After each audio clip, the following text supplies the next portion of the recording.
Fin de la mission de l'ONU au Mali, une nouvelle ère pour la souveraineté malienne. Bonjour à tous et bienvenue sur ma chaîne. Aujourd'hui, nous allons aborder un sujet crucial et d'actualité. Le Mali achève la liquidation de la mission de l'ONU connue sous le nom de la MINUSMA. Ce processus annoncé par Abdoulaye Diop, le ministre des Affaires étrangères du Mali, marque une étape décisive dans le rétablissement de la souveraineté du pays. Le 15 novembre 2024, toutes les forces de maintien de la paix de l'ONU quitteront le Mali après un retrait qui a débuté le 1er janvier 2024. Dans cette vidéo, nous allons analyser les implications de cette décision, les raisons derrière le retrait et ce que cela signifie pour l'avenir du Mali. Restez avec moi pour la suite.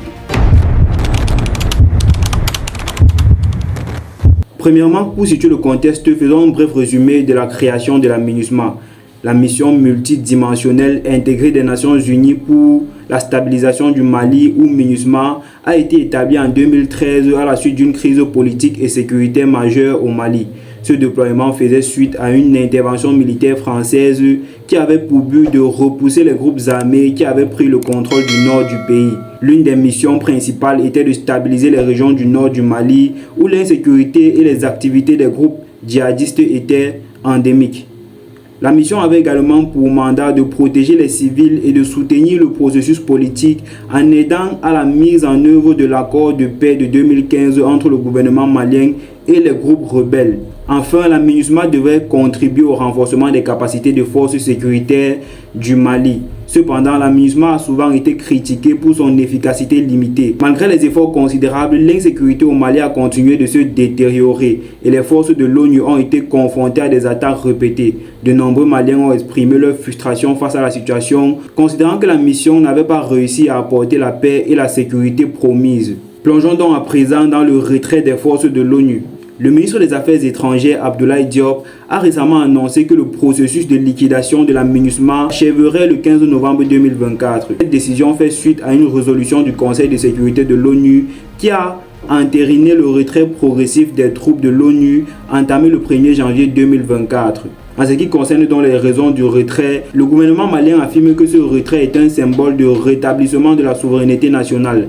Après des années d'interventions étrangères, le Mali souhaite reprendre le contrôle total de ses affaires internes. Les autorités maliennes ont également critiqué l'inefficacité de la MINUSMA à garantir la sécurité. Le gouvernement estime qu'il est temps de confier la responsabilité de la sécurité aux forces armées maliennes. La pression populaire a également joué un rôle. De nombreux Maliens ont exprimé le souhait de voir les forces de l'ONU quitter le pays, considérant que leur présence n'apportait pas de résultats escomptés. Le retrait des forces de l'ONU entraîne plusieurs conséquences immédiates. Tout d'abord, tous les sites, équipements et infrastructures de la MINUSMA passeront sous le contrôle du gouvernement malien, renforçant ainsi la capacité de l'État à gérer ses propres affaires. Les forces de défense et de sécurité du Mali devront s'adapter à cette nouvelle réalité. Cela implique une réévaluation de leur stratégie et leur capacité pour faire face à la menace sécuritaire persistante. La sécurité des civils pourrait être affectée par ce retrait, surtout dans des zones où la MINUSMA était présente. Les autorités maliennes devront donc agir rapidement pour garantir la sécurité des populations. Le gouvernement malien a accueilli la décision de liquider la MINUSMA comme une victoire pour la souveraineté nationale. Abdoulaye Diop a exprimé sa satisfaction, affirmant que ce retrait est une étape vers la pleine autonomie du Mali. Les autorités maliennes estiment qu'elles peuvent désormais gérer leurs propres affaires sans ingérence extérieure. Les organisations internationales, y compris certaines ONG, ont exprimé des préoccupations quant à l'impact du retrait sur la sécurité et les droits humains au Mali. Elles craignent que le départ des forces de l'ONU laisse un vide sécuritaire, ce qui pourrait être exploité par des groupes armés, ces mêmes groupes armés qu'ils n'ont pas réussi à contenir, bien évidemment, et dont le Mali ne cesse de jour en jour de contenir. Au sein de la population malienne, les opinions sont partagées. Certains soutiennent le retrait, le considérant comme un moyen de restaurer la fierté nationale et de reprendre le contrôle. D'autres, en revanche, expriment des inquiétudes quant à la sécurité et à la capacité des forces maliennes à faire face à la menace djihadiste. Cependant, quels sont les défis pour le Mali? Premièrement, la menace djihadiste. L'une des préoccupations majeures sera la menace persistante des groupes djihadistes dans la région. Le retrait de la MINUSMA pourrait créer un vide que ces groupes pourraient exploiter. Les autorités maliennes devront redoubler d'efforts pour sécuriser les régions instables et empêcher la montée en puissance des groupes armées. Deuxièmement, la réforme des forces de sécurité. Pour assurer la sécurité du pays, le Mali devra également entreprendre des réformes au sein de ses forces de sécurité. Cela inclut l'amélioration de la qualité de formation, de l'équipement et de la coordination entre les différentes unités. La réussite de ces réformes sera cruciale pour maintenir la paix et la stabilité dont toute l'Afrique souhaite. Troisièmement, le développement économique et social. Parallèlement aux efforts sécuritaires, le gouvernement malien devra se concentrer sur le développement économique et social. La pauvreté et le chômage sont des facteurs qui alimentent l'insécurité. En investissant dans l'éducation, la santé et les infrastructures, le Mali pourra créer des opportunités pour des citoyens et réduire les tensions sociales. En ce qui concerne les perspectives d'avenir suite à tout ceci, la liquidation de la MINUSMA pourrait être le début d'une nouvelle ère pour le Mali.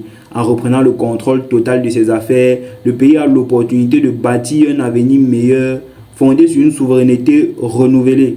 Cela peut également renforcer la confiance de la population envers ses institutions. Le Mali ne peut toutefois pas faire face à ces défis tout seul. La coopération avec les pays voisins et les organisations régionales telles que l'AES sera essentielle pour aborder les questions de sécurité et de développement. Des efforts concertés permettront de renforcer la stabilité de la région. Pour réussir dans cette nouvelle phase, le gouvernement malien devra s'engager résolument en faveur de la paix et de la sécurité. Cela implique de travailler avec toutes les parties prenantes, y compris les communautés locales, pour résoudre les conflits et promouvoir le dialogue. En guise de conclusion pour cette autre actualité, la liquidation de la MINUSMA au Mali marque une étape significative dans le rétablissement de la souveraineté nationale. Bien que les défis importants demeurent, cette décision offre également des opportunités pour bâtir un avenir meilleur. Le Mali doit maintenant s'engager sur la voie de la paix, de la sécurité et du développement. Merci d'avoir regardé cette vidéo. Si vous l'avez aimé, n'hésitez pas ou n'oubliez pas de la liker, de vous abonner, de partager vos réflexions dans la barre des commentaires. Que pensez-vous des implications de cette liquidation pour l'avenir du Mali? Quels défis pensez-vous que le pays devra surmonter? Restez connectés sur ma chaîne pour plus d'analyses et de discussions sur des sujets d'actualité politique et sociale concernant l'Afrique.